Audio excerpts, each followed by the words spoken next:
Dengan kecewa, ia memutuskan segala hubungan sejarahnya terhadap negara. Ia benci negara yang tidak mengenal warganya, bahkan warga dimiskinkan dan mengemis pada negaranya sendiri.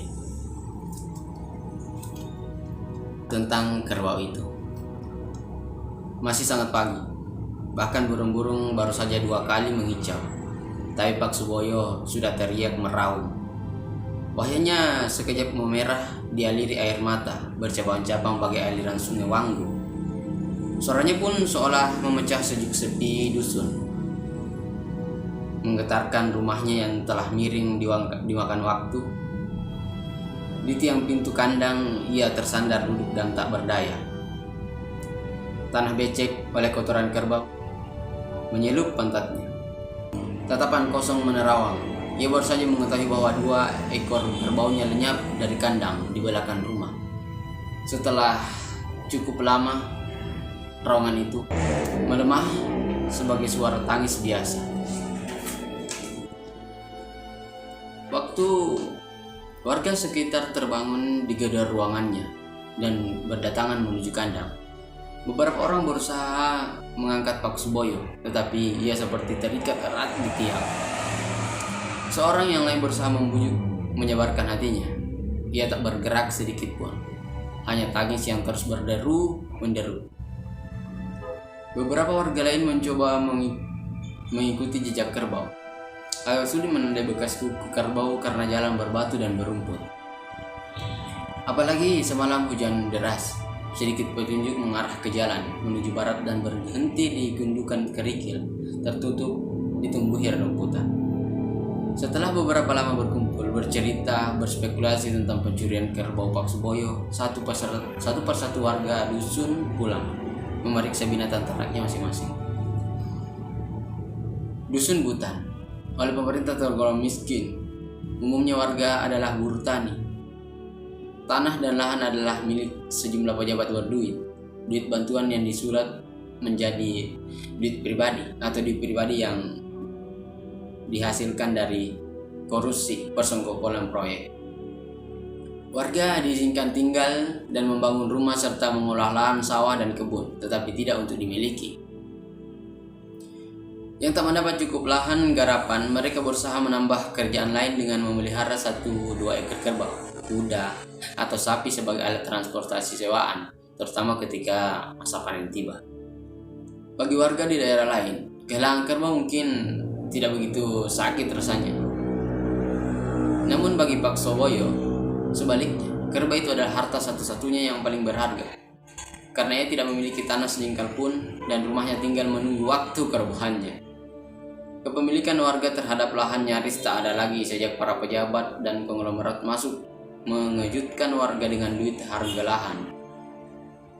Juga bukan harga kerbau per ekor yang ia sedihkan karena dompetnya tak mampu menjangkau. Tetapi sebagai petani penggarap sawah, 2 ekor kerbau itulah yang ia andalkan untuk memperoleh penghasilan membiayai anaknya satu-satunya. Ia bahkan telah berencana menjual seekor untuk biaya penyelesaian program sarjana anaknya. Istrinya telah meninggal setahun lalu terserang penyakit yang mereka sendiri tidak pahami. Hampir semua kaum ibu di Butan mati disebabkan oleh penyakit serupa. Ada yang bilang penyakit seperti itu turunan perempuan. Ada juga yang bilang penyakit menular pada perempuan dewasa. Bahkan yang paling ekstrim, berpikir bila penyakit itu kutukan bagi perempuan. Padahal istrinya sangat rajin bersamanya mengurus kebun Tuan Badar. Demikian juga almarhumah lain di dusun itu. Semakin jauh mata menerawang, makin sedih lagi hati Pak Suboyo. Ia merasa seperti masuk jebakan penipuan dari kampanye pemerintah bahwa pendidikan itu investasi yang harus dibayar mahal dan kami berjanji jika terpilih nanti akan menggratiskan pendidikan dan kesehatan. Tetapi ia juga membayangkan setelah kerbau hilang, anaknya masih akan menganggur entah sampai kapan dalam sulitnya mendapat pekerjaan yang lebih baik dari apa yang ia kerjakan sekarang. Pendidikan dan pekerjaan seperti jalan panjang berbatu di desanya yang membentang 2 arah berlawanan, ke utara dan selatan, sulit terbayang ketemu di mana. Semakin menerawang, semakin sedih. Ia mengeluh kepada pemerintah, tetapi pemerintah juga telah menjadi dunia pencurian besar-besaran. Mereka saling menuduh maling dengan senyum tanpa malu. Pak Suboyo menjadi tidak yakin jika mengambil kerbaunya adalah para penganggur, tetapi terdesak kemiskinan. Jangan-jangan para koruptor yang kehilangan garapan korupnya terhadap kekayaan negara, lalu mencuri langsung milik rakyat sebelum beralih ke tangan negara dengan cara bermitra bersama para penganggur itu. Pak Suboyo semakin jauh menerawang. Ia masih duduk. Sarung yang ia kenakan seluruhnya telah basah oleh becek, kandang beraroma kencing dan tai kerbau. Kesedihannya liar kemana-mana. Ia tak pernah yakin bahwa nasib miskinnya adalah pemberian Tuhan, tetapi dari keserakahan. Sebagaimana seorang mantan prajurit, ia dulu pernah tinggal di pinggiran kota, serta rumah yang ditinggali puluhan tahun digusur oleh negara. Dengan kecewa memutuskan segala hubungan sejarah terhadap negara. Ia benci negara yang tidak mengenal warganya, bahkan warga dimiskinkan dan mengemis pada negaranya sendiri. Dengan modal seadanya ia ikut tinggal di dusun itu, kini menjadi buruh tani, dan kini kerbaunya dicuri. Semakin sedih karena ia merasa menderita di negeri sendiri. Negara tak pernah mengenal ia sebagai warganya. Beberapa waktu lalu ia mendengar cerita tentang rakyat yang turun ke jalan membawa kerbau dengan aneka warna-warna tulisan. Negara beraksi dan mengartikan kerbau sebagai makhluk gemuk serta pemalas, dan artinya juga miskin. Padahal sejak awal, kerbau dan sapi sangat menentukan perkembangan pertanian hingga negara tak perlu lagi mengimpor pangan. Jasa kerbau sudah terlupakan oleh mesin traktor. Lalu dengan kelupaannya, dengan kerbau, negara tersinggung pada mereka yang menarik kerbau di jalan. Siang itu, Ahmad sedang membaca buku. Ahmad juga melirik nguping berita siang di televisi. Perampokan, pelacuran, pembunuhan, pencurian, bunuh diri, korupsi, perceraian, pernikahan, pelecehan seks. Hampir seluruh berita selalu terkait dengan pembodohan, kemiskinan, ketidakberdayaan, dan ketamakan. Video porno pejabat bersama gadis cantik yang juga siswi SMU beredar melalui ponsel. Seorang laki-laki gila sedang diikat dalam kamar rumahnya karena selalu mencari parang untuk mengiris lehernya sendiri. Seorang lagi artis cerai setelah belum beberapa lama mereka merayakan pernikahan di kota Mekah. Anak bawah umur dicabuli di gurunya sendiri. Berita seperti itu menjelaskan dengan baik isi buku bacaannya. Si Ahmad tertarik dengan laki-laki gila itu tadi. Ia mencari channel lain untuk mencari berita itu. Ketemu.